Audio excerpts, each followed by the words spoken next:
Hello and welcome back to The Oily Life. If you're new here, my name is Tanya and I run a natural bath and body business called The Oily Life. And today I'm going to take you along with me as we make a lime and patchouli aloe vera lotion. Now, I will let you know right away this did not turn out exactly how I planned. Still really happy with the results, but at the end, I'll go into a little more detail about what I may change or tweak with the recipe, but want to take you along with me for this process, and I hope that it inspires you to try making a lotion for yourself. So let's get started. All right, my friends. So today we are going to be making a lime and patchouli body cream, and we're going to be using aloe juice in it as well. So to get started here, I'm going to measure out 2 ounces of glycerin.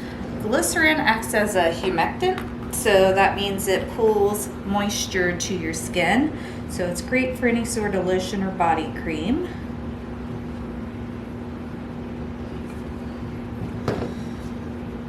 And what we're measuring out here is what is considered the water phase. Anytime you make any sort of lotion product, you usually have 3 phases: the water phase, the oil phase, and the cool down phase. So now to our glycerin, we're going to add 18 ounces of aloe juice. And if I don't have enough here, then I'll just do distilled water for anything I'm missing.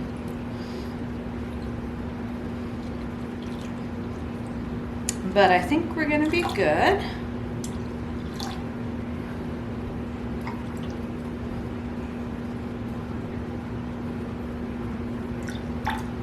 Alright, so we are good there, and that is everything that is going into our water phase. So I'm going to set that off to the side, and now we're going to start our oil phase. So first we're going to get 3 ounces of emulsifying wax into our container here, and I've managed to make a mess already.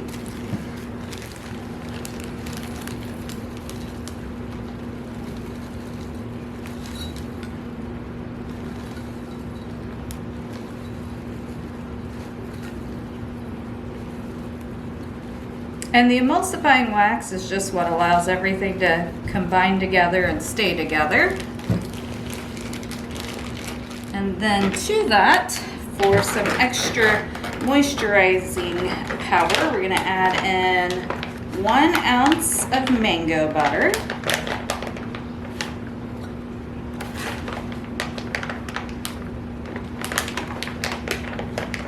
And this will make the lotion thick and creamy, great for your skin.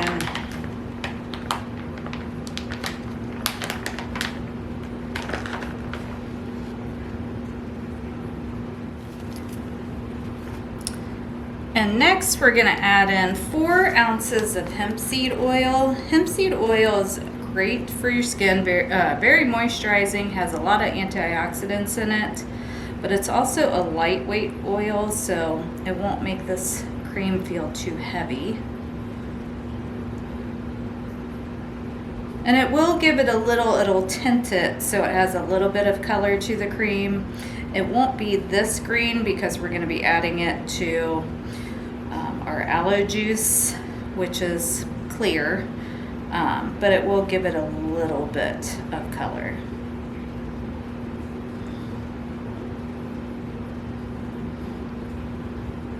Now that we have our oil phase measured out, we're going to take this and our water phase, and we're going to put it in a double boiler and let it come up to around 170 degrees Fahrenheit. That will melt everything in our oil phase, plus it'll bring it up to a temperature that allows for a good emulsions of the oil and water together. So I'm going to get these simmering, and then I'll come back and we'll get the cool down phase put together. Alright, now that we got that simmering away, we'll go ahead and get our cool down phase ingredients together. These are just ingredients that are more temperature sensitive, so we put them in after we put in our other ingredients. So in here I have lime and patchouli. It's a 50-50 blend at a 1% usage rate. And to that I'm going to add in 0.4 ounces of Optiphen, which is our preservative. You could also use something like Liquid Germall Plus. And you do, since there's water in this recipe, you definitely want to use a preservative just to inhibit any sort of growth that could occur, like bacteria or anything like that. Even if you're making this for personal use, you would still want to put a preservative in it because, like I said, it can just grow bacteria or mildew, mold, maybe not mildew, but mold. So it can basically just grow gross stuff you don't want to put on your skin. So the preservative is necessary.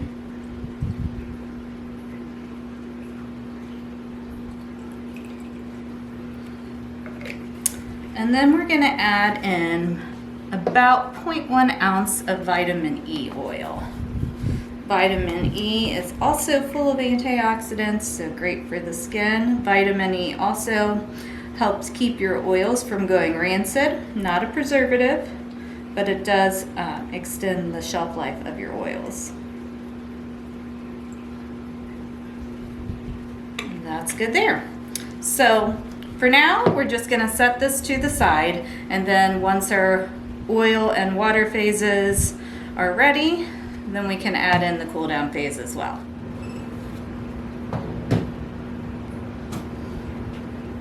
All right, so we have everything to temperature here. So now I'm going to take my oil phase and pour it into the water phase, which is where the magic happens. I love how that looks.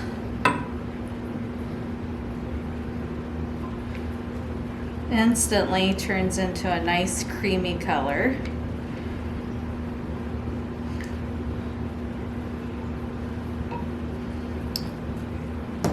And we're going to just give that a stir to get it started incorporating. So the manufacturer recommends for Optiphen that you can put it into products at 170 degrees Fahrenheit, but they say it's best for it to be its most effective if it's around 140 degrees Fahrenheit. So that is what we're going to go for. All right. And I do need to get a bigger container than this. I say that every time I make lotion.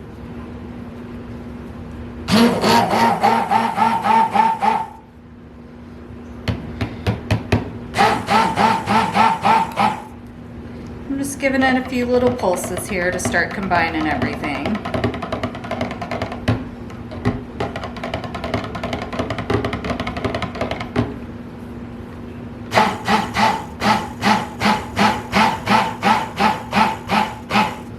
And I don't know about you, but I love a good thick body cream. I get super dry skin, especially on my feet, knees, and elbows, which I think most of us do. And just having that nice thick cream really helps get some moisture into the skin. Now, on the rest of my body during the spring and summer months, then I usually use a lighter lotion, but I do use this body cream at least on my feet and, like I said, those other dry areas for the majority of the year. All right. So we're just going to continue to let this cool, and then, like I said, when we get around that 140 degree mark, we'll go ahead and get our cool down phase in. So we're actually around 120 degrees now, and this has started to thicken up some, which is what we want. And now we're going to go ahead and add in our cool down phase. So our essential oils, our preservative, and that vitamin E oil.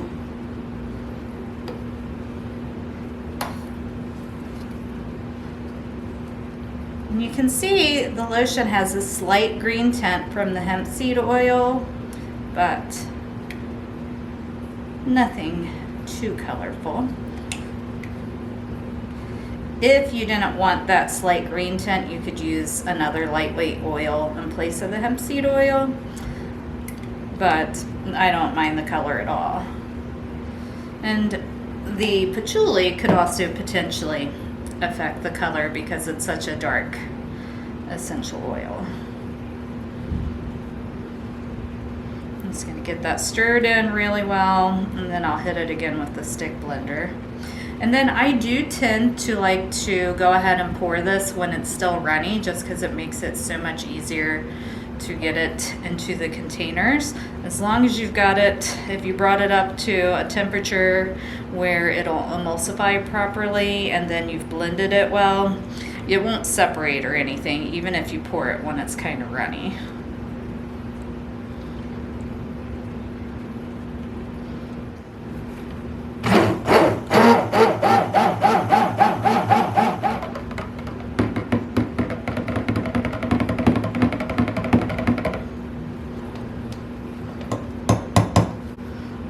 So I'm going to let this sit for just another minute or two before we pour it into our jars. So we're going to go ahead and get this poured into our jars. So the first one, I'm not going to weigh because this one's mine. I have been out, so I'm going to be super happy to have a refill. If you get any little like air pockets on the top, you can just spritz it with some isopropyl alcohol and that'll get rid of your air bubbles.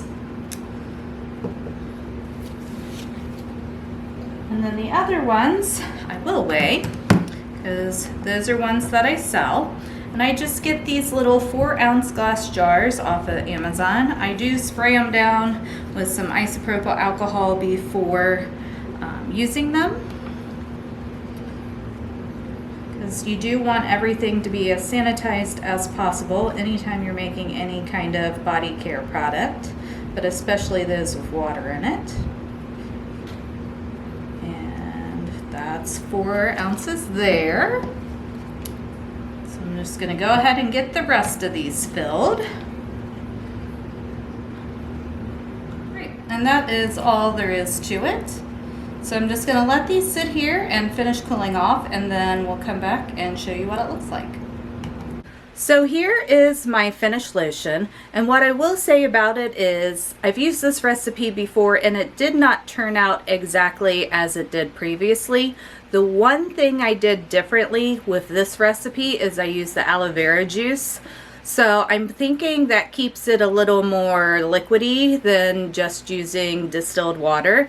So what I would suggest, and I'll show you its consistency here in a second, is that if you do make this recipe for yourself and you want it to be like a little bit thicker of a lotion, then I would either add in some additional emulsifying wax or reduce the aloe vera juice portion. Still a really nice lotion. I don't know that it would be pumpable, so I'm still happy that I have it in jars, but it is not as thick and creamy as when I made this recipe with just straight up distilled water and glycerin in the water phase. So here it is, and let me just show you the consistency here. So as you can see, the green color, and it is pretty thick, but it's not super thick. And so if you are wanting it to be a little bit thicker, maybe try one of those adjustments I made. So I hope you enjoyed today's video. If you did, I hope you'll stick around and subscribe and become part of my community here on YouTube. I love having the opportunity to share how I make these different recipes and hopefully give you some inspiration on things you can make for yourself. So if you're not already subscribed, I would love if you did, so we can hang out together and make more Bath & Body recipes. Take care, and I'll catch you in my next video. Bye.